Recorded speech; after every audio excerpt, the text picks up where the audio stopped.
Controversy began in the early 8th century, when some leaders within the Byzantine Empire argued that the use of icons violated the commandment against idolatry, which forbids the worship of graven images. They believed that veneration of icons could lead to idol worship, diverting devotion from God to material objects. This perspective led to the initiation of iconoclasm, the destruction of religious images. Monasteries, which had been centers of icon production and veneration, became the ideological battleground for this controversy. Monks and nuns were deeply divided on the issue. On one side, iconoclasts, those who opposed the use of icons, were driven by a desire to purify Christian worship and return to a perceived earlier, simpler form of Christianity. They saw the elimination of icons as a way to combat what they viewed as a corrupt and superstitious practice. On the other side were those who defended the use of icons. They argued that icons were not idols, but valuable aids in worship and education. Icons, they claimed, were windows to the divine, helping believers connect with the holy figures they depicted. For the supporters, the veneration of icons was deeply rooted in the belief that God could work through material objects to impart grace and inspire devotion. The controversy raged on and off for more than a century, with of periods of iconoclasm and restoration. It was not until the Second Council of Nicaea in 787 AD that the veneration of icons was officially restored. This council affirmed that icons could be venerated but not worshipped, distinguishing between the honor given to images and the worship due to God alone. Despite the resolution, the iconoclastic controversy left a lasting legacy. It underscored the powerful role of imagery in Christian worship and the deep theological implications tied to it. The controversy also highlighted the dynamic and often contentious relationship between the church and the state, as emperors and church leaders vied for influence over religious practices. Illuminated manuscripts are among the most remarkable achievements of medieval art. These handcrafted books were illuminated with gold, silver, and vibrant colors, making them literally shine with beauty. These manuscripts weren't just text, they were works of art. They combined intricate illustrations with biblical stories, theological writings, and even classical influences, creating a rich tapestry of visual and literary culture. The creation of these masterpieces took place in monastic scriptoria, the writing rooms of monasteries. Monasteries were centers of learning and spirituality, and their scriptoria became the heart of intellectual and artistic activity. Monks dedicated their lives to copying and illuminating texts, often working in silence and prayerful contemplation. This environment fostered a deep sense of devotion and precision in their work. What makes illuminated manuscripts particularly fascinating is the way they blend biblical stories with classical influences. The monks who created these manuscripts were not only skilled artists, but also scholars. They drew inspiration from a variety of sources, from ancient Greek and Roman art. The fusion of styles is evident in manuscripts. Detailed borders, intricate initial letters, and lifelike illustrations. For example, the Book of Kells, one of the most famous illuminated manuscripts, showcased the blend of Christian iconography with Celtic motifs and classical design elements. Its pages are filled with intricate interlaced patterns, vivid depictions of the Gospels, and elaborate decorations that demonstrate a mastery of both art and theology.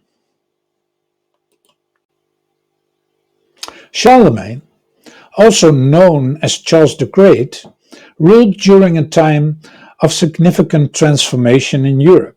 His reign, starting in 768 AD, marked what is often called the Carolingian Renaissance, a revival of learning, culture, and art.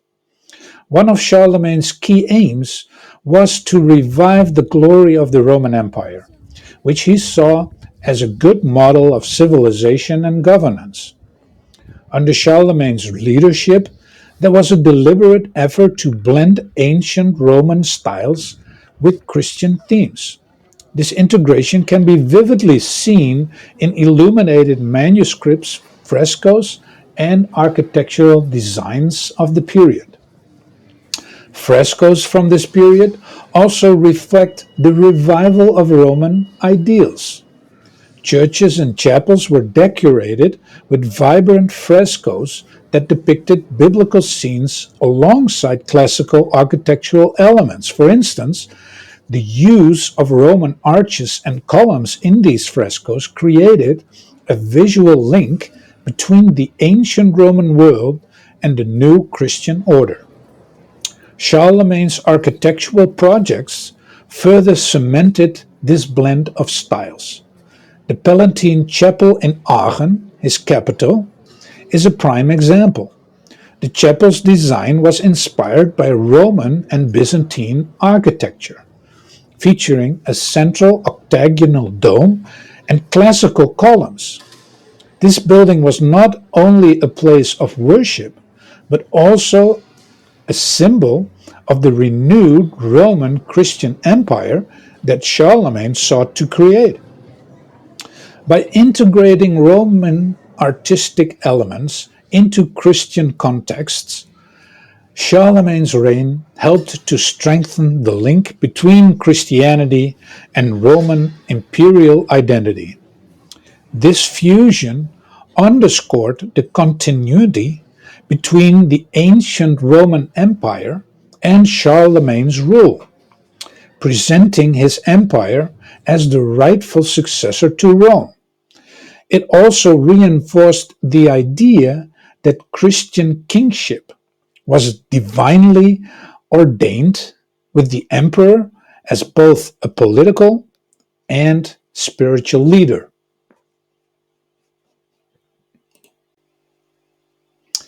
Medieval Christian theater was far from simple. These dramatic performances featured elaborate sets, costumes, and props, creating a rich and immersive experience for the audience. The plays often took place in the town square or on the steps of the church, transforming everyday spaces into stages for divine narratives. The use of vivid costumes and detailed sets helped to convey the grandeur and significance of the biblical events being portrayed. For example, Christmas plays depicted the birth of Jesus with shepherds and the visiting magi, while Passion plays portrayed the events of Holy Week with scenes of Jesus' trial, crucifixion, and resurrection. These performances were not just entertainment, they were considered acts of devotion and education, teaching the stories of faith to a largely illiterate audience. The vivid, narrative driven nature of these performances had a profound influence on Christian art and iconography. The themes and images from the plays began to appear in stained glass windows, sculptures, and frescoes, enriching the visual language of the church. Stained glass windows, for example, often depicted the scenes from Christmas, the Passion of Christ, and the Last Judgment.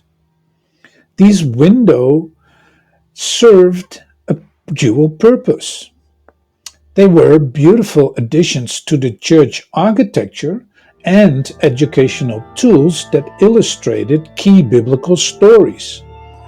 The light shining through the colorful glass added a sense of the divine, making the stories come alive in a unique and powerful way. All of these stories, all of these depictions, whether they come from Plato, whether they come from Greek paganism, whether they come from medieval Christian theater, all of them were perceived as part of the gospel. And therefore, it was, I would say, also the bed where the Reformation was really coming from, because it was simply getting too elaborate, too difficult, and too far away from the gospel. Now, one of the most significant shifts brought about by the Reformation was the critique of all these elaborate religious images. Reformers like Martin Luther and John Calvin argued that the use of intricate art in churches distracted from true worship and led to idolatry. They believed that faith should be centered on scriptures and a personal relationship with God our Father through his Son Jesus Christ, rather than mediated through images, saints, and relics. This critique led to a dramatic shift in Christian symbolism, emphasizing simplicity and a return to the essence of the faith. Reformers emphasized the importance of personal faith and direct access to God. They challenged the Catholic Church practices, which they saw as an obstructive to a direct relationship with the divine. This emphasis on individual faith led to significant changes in church design. Churches became more austere, stripped of elaborate decorations, and focused instead on the spoken word of the Bible. This new approach to worship was about creating a space where the congregation could engage directly with the scriptures and with God. The printing press played a crucial role in the Reformation's success. Invented by Johannes Gutenberg in the mid 15th century, the printing press allowed for the mass production of books and pamphlets.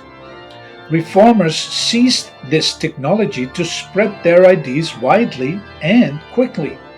Pamphlets, sermons, and translated Bibles were printed in the local languages, making religious texts accessible to a much broader audience. This text based approach to faith was a departure from the visual centric worship practices of the medieval church. The Reformation fundamentally challenged the authority of the Catholic Church by emphasizing personal faith, direct access to God, and the primacy of scriptures. Reformers undermined the church hierarchical structure and its role as the sole mediator between God and humanity. This led to a fragmentation of Christianity into diverse expressions, each with different views on symbolism and worship. Lutheranism, Calvinism, Anglicanism, and other Protestant denominations emerged, each interpreting the role of imagery and religious practice in their own ways. So, the response of the Roman Catholic Church in terms of what to do about imagery and iconography within the Christian faith was to acknowledge with the Contra Reformation, as it is known, to acknowledge some of the mistakes that were made by the Roman Catholic Church in the hope to go back to the one and only church, which we all know didn't happen. Another response to it was basically a little bit to double down on it. And that is where Baroque art plays an important role in the Contra Reformation. The Baroque period, dramatic and emotional art aimed to evoke a deep spiritual response and reaffirm Catholic teachings in the face of Protestant critiques. Baroque art incorporated dramatic, emotional depictions influenced by Christian medieval theater and classical science imagery from Aristotle and Plato as well. Baroque churches featured ornate, decorated frescoes and sculptures, creating an immersive religious experience.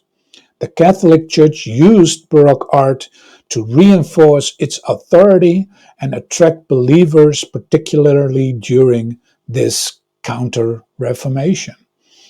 So, what you see is that the Baroque styles and what is called as the Renaissance is a very important artistic development. It basically goes from, let's say, a rigid figuration in Christian art, especially in the Byzantine Empire, but also later in the early Holy Roman Empire. It becomes more emotional. And obviously, you have these artists like Michelangelo and others who created these wonderful piece of arts in sculpture, in paintings, in architecture. So, still to this day, we are in that way blessed. But if you look at the history of it, the history was as a reaction and a response to the Reformation by the Roman Catholic Church, and it created some of the best art pieces you could argue in the whole history of humankind. Now we make a big step into our modern days, because it is very hard to present the whole picture, but the most important developments within Christian iconography, I think we have established with this presentation. Now, in modern times, Christian iconography continues to evolve, incorporating new mediums such as digital art and electronic displays. Christian iconography has evolved to include digital art, electronic displays, and Christian entertainment through radio, television, internet, and huge stadium events. In the Netherlands, we have this event around Easter, where they perform outside on the streets a little bit like they did in the medieval theater plays, and they used then modern songwriters, modern Christian or non-Christian singers and performers to reinvent and redesign basically the story of Jesus' crucifixion and resurrection.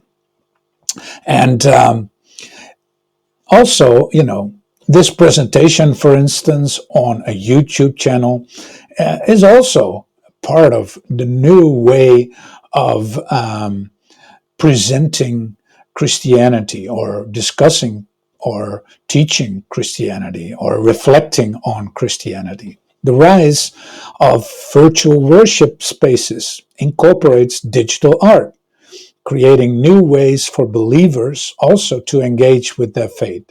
Church leaders use digital platforms to engage with congregations, disseminate teachings, and foster community.